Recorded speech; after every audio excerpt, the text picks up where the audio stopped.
And we have with us today one of the Containment Breach Volume 2 contributors, Kevin Lintz, master of visual sound. By the way, I love that title. That's awesome. Just to get the hype way up there. Yeah, sure. Hype it big. Kevin is an incredible letterer, which, as you get into making comics, you realize is essential. It's one of those things that people who like comics don't think about, because if a letterer has done their job really well, you don't notice, but you are feeling the feelings that you've got because of the lettering, and that's mind blowing to realize.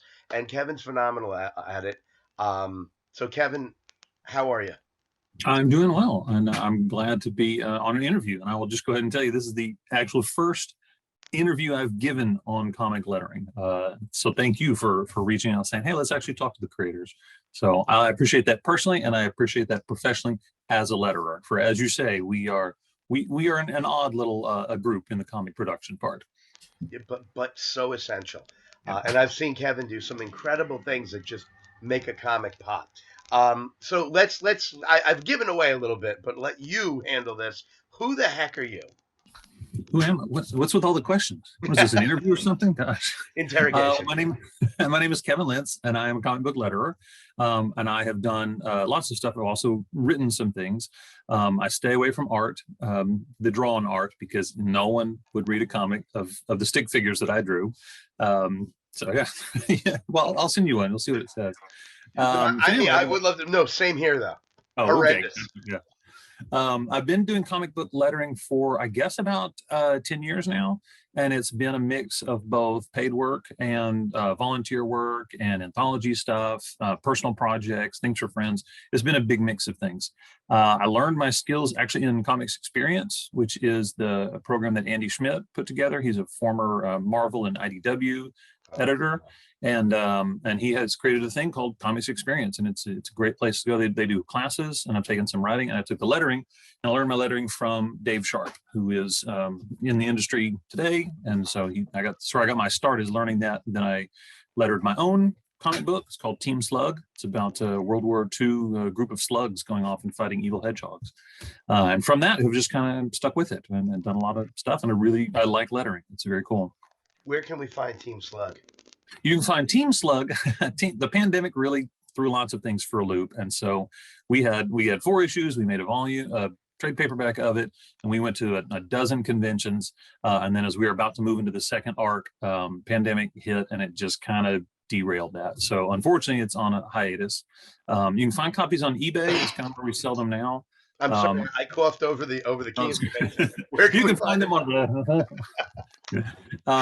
really the best place to go find them now is we've just stood up a little storefront on eBay, and you can find them there, and we've got our volume for sale there.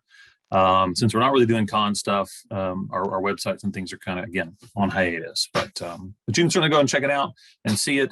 We've got an Instagram feed called Slugs for All, and you can see some of our past work on there. We've got 2 writers, myself and Shannon Thomas, and we've got a couple different artists that have carried it through.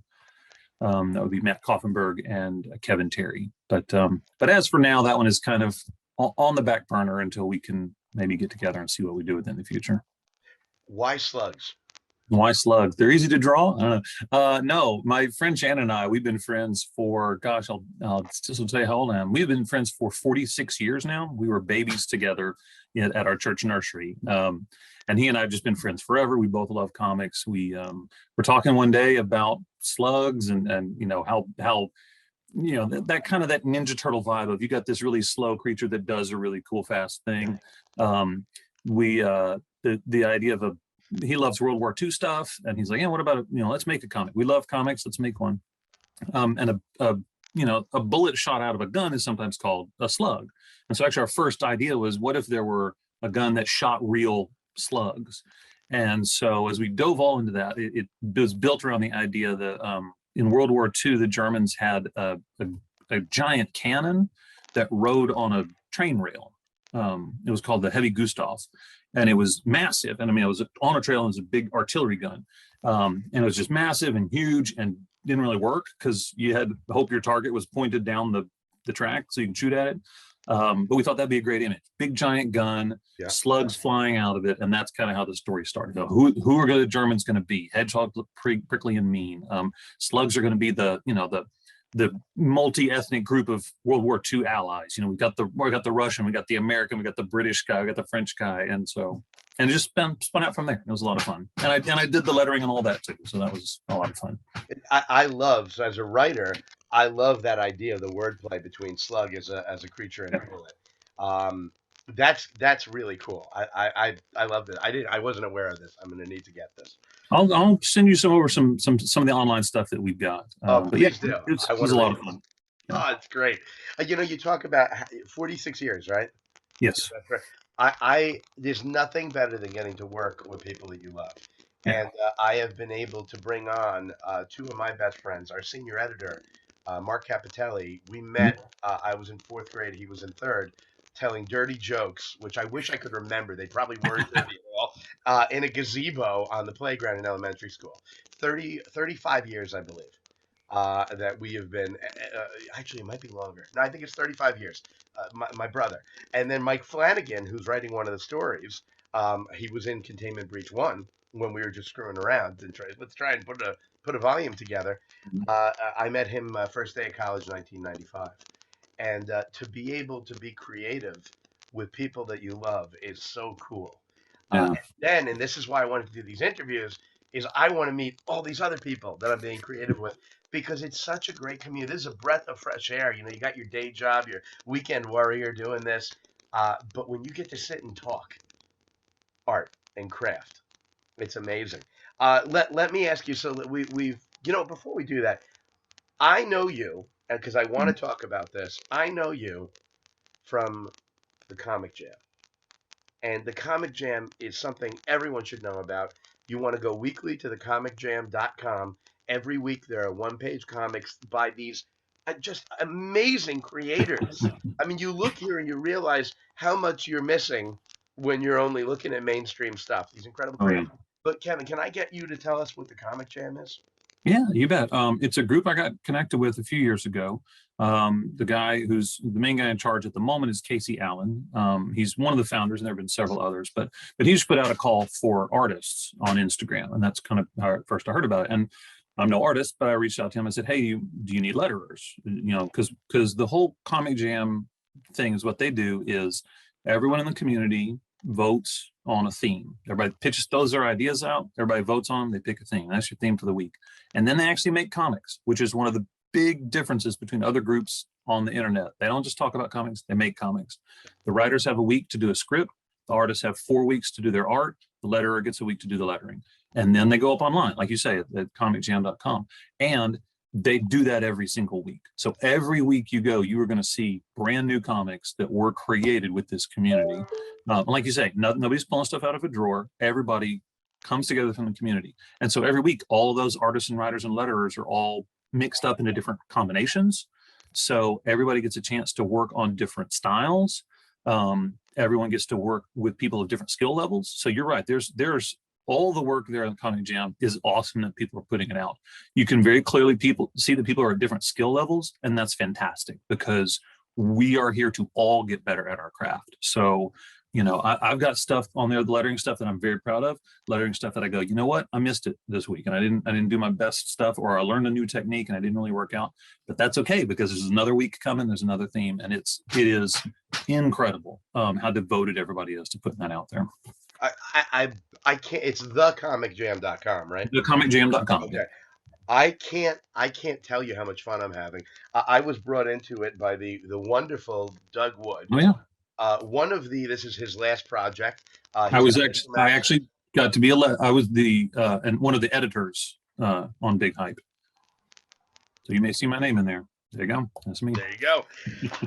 Doug is a true friend of indie comics. I frequently reach out to him with questions, and he's always right there. And we've been trading scripts back and forth, and he's phenomenal. He got me and James invited in, and I mean, you guys listen. You look at how I created a Containment Breach. It's entirely prompt based.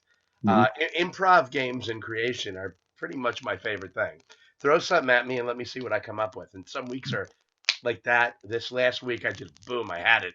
The two Yeah. weeks before that, I was banging my head against the wall for the entire week. I wrote it Sunday night, like right before deadline. Um, and you're right. I'll tell you, one of the things is writing a one-page comic. You don't have a page flip reveal to Nope. rely on. Mm-mm.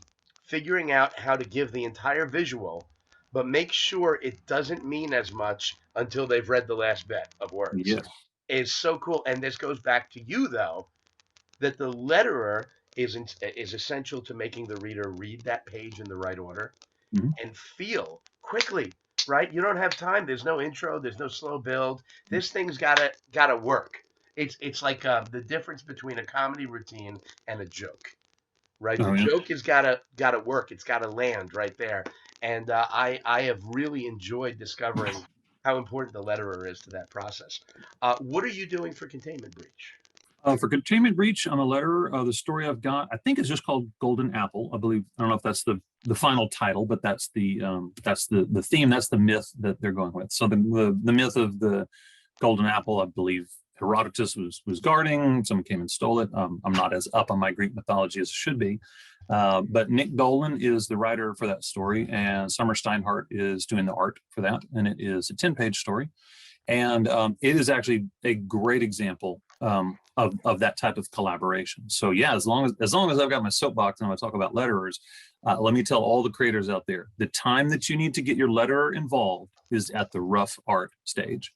When that artist starts doing those thumbnails, you call your letterer and say, "This is where I need you to do," because this is what had happened in the story. Nick has an awesome story. He's got good action. He's got great pacing. He's got interesting dialogue. And what Summer had did, because she and I worked together, she sketched all that out and she showed us, say, here are the thumbnails. At that point, I immediately get to go to the script and start blocking out how the letter is going to go. And at that point, that's when we can see stuff that maybe needs to tighten up. So there's a few places where Nick's words, he's got them, and they're awesome. There's a lot of them, and that's okay. But Summer needs to know that so she can balance out her art, maybe adjust the panels, maybe move people down in a panel, maybe combine a couple things. If you call your letterer when the art is final, you are way too late. Yeah. Because it means they are going to be stuck, and they're either going to have to cut words that the writer loves or cover up art that the artist loves, and that's the wrong time. So this one's going to be great because we've already hit it at the right point. We're able to say, look, this is what it's going to look like at our very first pass at it, and it needs a place where we need to work on that. So Summer it's good. Steinhardt also involved in Project Big Hype. She Yes. she was the art director. She Mhm. is an incredible artist and a big part of the Comic Jam as well. I'm Definitely. looking forward to talking to her soon, actually. Um, James and I found out everything that you just said in the hardest way possible. It's a painful lesson. Yeah. So James does everything. I'm the most important part because I spent a few hours writing a script, obviously. Clearly. And then Yeah. he, with much less importance, works for months. No, James, I mean, what the artist does is so important, but James also does our lettering and our coloring. Mhm. Fugitive Poems is me and James. And we're actually thinking about getting a letterer involved for our part of Fugitive Poems, which we might be an outlier. I haven't said this in any of the other interviews. Everyone's stories are. We went horror, and I Mhm. figured more people would. And we don't have a lot of heart, so there's going to be this sudden drop into an abyss of the book because my story is so damn dark and upsetting. Jordan Patrick Finn is editing for us, and he wrote on my script, "This is incredibly disturbing." he, Well, there he you go. he followed it up in all the best ways, but I caught that. So, but we the first comic we did together was River on fugitivepoems.com. And James did these incredible drawings, and I'm like, yeah, dude, this is awesome. Where are we putting the things I wrote? Uh, Yep. oh, Oops. and then we struggled to figure out what font size is right, and there's no clear answer on the internet Uh-uh. about that. Yes, I mean I don't want this to be a one note interview, but the important note here is definitely how important the letterers are, and you don't know until you find out. You're right, and you said it earlier. If the letterer did a really good job, you don't even notice it because you're in the story. If your lettering is bad, though, that stands out, and it's a problem. So, and that's like every part of it. That is a skill journey. You know, how are you going to start? How are you going to get better? And so I'm pleased with my skill. I know I've got a lot to learn still, but for all the creators out there, yeah, include your letterer at the beginning, and everything is going to go more smoothly. Absolutely. We are Fugitive Poems, and we make comics.